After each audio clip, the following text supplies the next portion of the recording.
Good morning, it's January 26th, and this is To My Liberal Friends. Republicans need to get smart in the 2024 elections, and if they do, they probably can produce the red wave that fizzled out in 2022. Now, I know this sounds like some pie-in-the-sky prediction, but the electoral map is out there, and Republicans can cash in if they can abandon Donald Trump and his minions as far as candidates go. In the last election, the deniers and devoted followers of Trump failed over and over. We saw it in Arizona, New Hampshire, and Georgia. It happened in Pennsylvania as well. Better candidates in each of those states would have produced a Senate majority for the Republicans and might have brought more House members along with them. In the next election cycle, the Democrats have 21 members up for election, and Republicans have only 11. And when you look at those numbers, 10 of those 11 Republicans are rated strong Republican by the Cook Report. Oddly, the only one that's not strong is saying lean Republican is Rick Scott in Florida, but I suspect he's going to win, and he announced he's going to run again.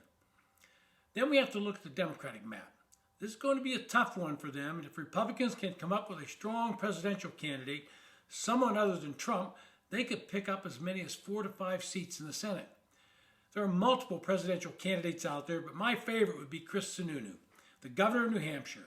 Had he run against Senator Maggie Hassan, I believe he would have trounced her. But he ran for re-election as governor and won handily. He would appeal to independents, moderate Republicans, and suburban women, all key groups that Republicans need to win elections. Well, getting back to the Democratic elections problems. First up is Arizona. Senator Kyrsten Sinema flipped her registration to independent, but she still caucuses with the Democrats. This has prompted Congressman Ruben Gallego to announce he will run against her in 2024. Now, Gallego is a hardline progressive. Sinema is not a conservative and has voted with Joe Biden over and over, but she incurred the wrath of the progressive wing of the party when she refused to vote to overturn the filibuster in the Senate. She joined with Senator Joe Manchin, and we'll get to him next, and blocked any change in the Senate rules. She also penned a well-written op-ed in the Washington Post on why she would keep the filibuster.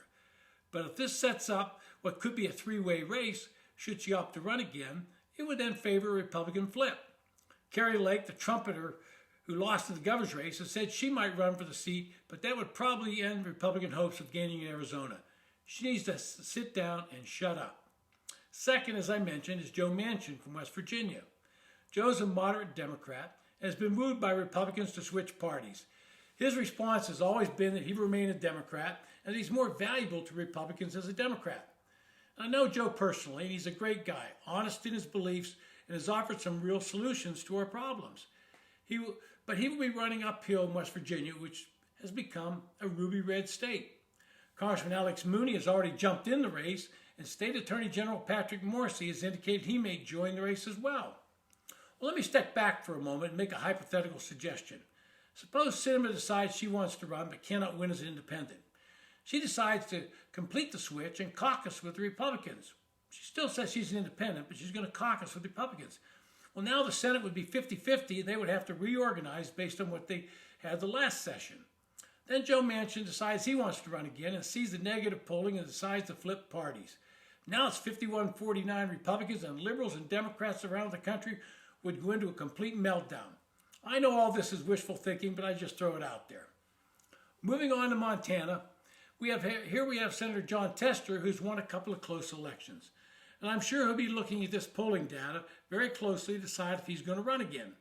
Both Congressman Ryan Zinke and Congressman Matt Rosendale are eyeing a seat, but in the end, I think it will be Zinke that goes for the Senate, and Rosendale will stay in the House. That puts Jon Tester in a bit of trouble in Montana. He talks conservatively at home, but votes with Biden in Washington, and in rural states like Montana, that doesn't work very well anymore. Then we have Ohio. Senator Sherwood Brown is in for a tough race in a state that just elected a Republican Senator, J.D. Vance, and overwhelmingly elected Governor Mike DeWine. State Senator Matt Dolan has already announced he's going to make another try for the Senate. He lost to Vance. And as someone that refused to support Trump's stolen election claims, he'd be a strong candidate to knock off Brown. Nevada is another state where a Democrat will have to run who is on the presidential ticket will decide this race. This was a highly competitive Senate race in 2022, and Senator Jackie Rosen will have her hands full. She doesn't have a high-profile resume, and you can be sure the NRC and the Republican Senatorial Committee will make sure their candidate is well-funded. It might be Adam Laxalt again. I don't know. Michigan's another state that Democrats will have to defend without an incumbent. Debbie Stabenow has announced she will not run again. It's an interesting state, and once again, I think the top of the ticket will go a long way in determining who wins the Senate seat. I think it's highly likely you might see an African-American Republican running for the Senate, and that might carry him to victory. There are two more seats that will be very competitive. Pennsylvania is one. Senator Bob Casey was just diagnosed with a treatable form of cancer, but it might affect his own decision. I suspect that David McCormick will run again. He lost a razor-close primary to Mehmet Oz, and I think he would have won the Senate seat against John Fetterman. In Wisconsin, Tammy Baldwin has yet to announce what her plans are in 2024, but it will be a tightly contested race, as they all are in Wisconsin. If she announces, she'll be the favorite, since she has won 2 other races for the Senate. But in the background is the information that Trump only lost the state by 1 point, and Senator Ron Johnson just won a close election. All this points to a very interesting and entertaining 2024 race. As I stated before, I think who the Republicans put on the presidential line will be key, and anyone but Trump could lead to a massive win for Republicans. Thanks for listening. If you enjoy the podcast, please hit the subscription button and tell your friends.